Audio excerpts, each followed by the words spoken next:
Students, आपके लिए लाया हूँ अर्थमेटिक प्रोग्रेशन। अर्थमेटिक प्रोग्रेशन आपकी क्लास 10th के लिए बहुत ही स्पेशल है। इसमें हम लोग पता करेंगे कि अर्थमेटिक प्रोग्रेशन क्या होती है। अर्थमेटिक प्रोग्रेशन में a plus d, a plus 2d, a plus 3d, dot dot dot a plus n d की तरह से ये आगे बढ़ता है, जिसमें ए को हम लोग फर्स्ट टर्म बोल देते हैं। फर्स्ट टर्म को T1 और कुछ बोर्ड्स में A1 भी बोल देते हैं। ये आपका T2 है, जिसको आप A2 भी बोल सकते हैं। ये आपका T3 है, जिसको आप A3 भी बोल सकते हैं। इसी तरह से T1, T2, T3, T4 और लास्ट में ये वाला आ जाएगा Tn। आपको फाइंड करना है फर्स्ट 4 टर्म्स ऑफ AP, जिसमें से पहला क्वेश्चन है A is equal to 10 and D is equal to 10 also. Find करेंगे फर्स्ट 4 टर्म AP में। तो पहला टर्म आ जाएगा T1 is equal to 10 and T2 is equal to A plus D means A given है आपको 10 और D भी गिवन है आपको 10, तो 10 हो जाएंगे 20।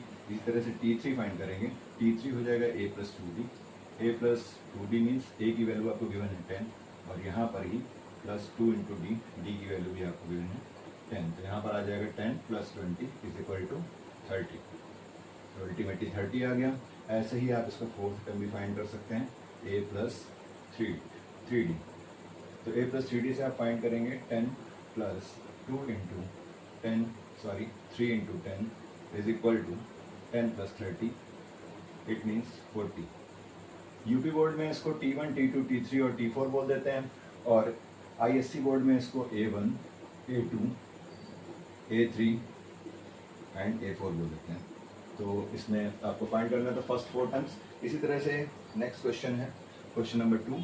क्वेश्चन नंबर 2 में आपको गिवन है A is equal to given है आपको -2 and D is equal to given है 0। यहाँ पर भी आपको 4 टर्म फाइंड करने हैं।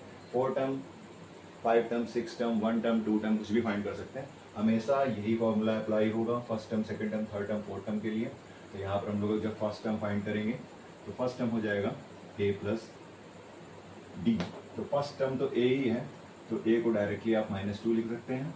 T2 जो गिवन है आपका वो सेकंड टर्म है। Second term means A plus D को आप राइट कर सकते हैं -2 प्लस 0, इट मीन्स आंसर आ जाएगा -2। T3 की वैल्यू हो जाएगी A प्लस 2D। A की वैल्यू यहाँ पर गिवन है -2 और D कितनी भी बार आता जाएगा क्योंकि उसमें मल्टीप्लाई जब होगा प्लस 2 0 से, तो इसका आंसर आ जाएगा -2 प्लस 0, इट मीन्स आंसर आया -2। इसी तरह से आप T4 भी फाइंड कर सकते हैं। तो आप देख रहे हैं कि D की वैल्यू तो 0 ही है, तो डायरेक्ट आप A लिख सकते हैं और A की वैल्यू यहाँ पर भी -2 आ जाएगी। तो आपको पता चल गया ये T1, T2, T3 और T4 क्या है। इसी तरह से आप इसके बहुत सारे क्वेश्चंस लगा सकते हैं, जिसमें से कुछ क्वेश्चन मैं आपको दे रहा हूँ जो आपको लगाने हैं। थर्ड नंबर क्वेश्चन है आपका A is equal to 4 and D is equal to -3, इसको आप लगाएंगे। And fourth number question A is equal to -1 and D is equal to 1/2।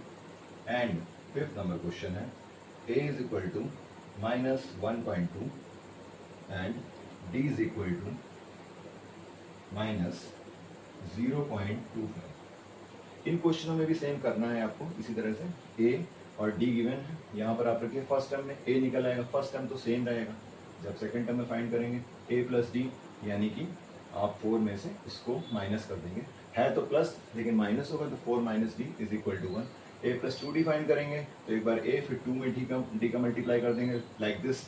तो इन 2 क्वेश्चनों को अगर आप समझते हैं तो आपको ये सारे क्वेश्चन समझ में आ जाएंगे और आपका एक छोटा सा टॉपिक कंप्लीट हो जाएगा। थैंक यू, जय हिंद, बाय बाय।